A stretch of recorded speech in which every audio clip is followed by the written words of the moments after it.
This video, I'm going to show you how you can create a new space in ClickUp. If you find this video helpful, I'll kindly request that you support me by liking the video and also by subscribing to this channel. Alright, to create a new space, first go ahead and log into your ClickUp workspace and then head over to this spaces section. Under it, you can see by default, you'll have this team space. To add a new space, all you need to do is to head down here and you'll see we have this option to add a new space. Go ahead and click on this plus. Now from here, give your space name. For my case, this is report space, like that. You can give a description if you so wish, and also grant any permission if you also so wish. And finally, before you continue, you can decide to make this space either private or public. If you want to make it public, leave it as it is. However, if you wish to make it private, you can toggle this on. So once you are done, click on continue.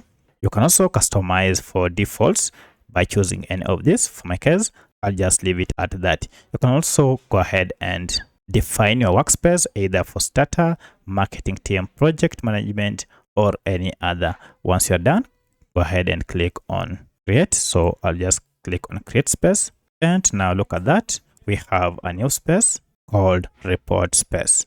To start interacting with this, go ahead and click on it. And you can now begin adding tasks to this space. So that's how you can create a new space in ClickUp. If you have any other question, kindly let me know in the comment section. Otherwise, thanks for watching and let's meet in the next video.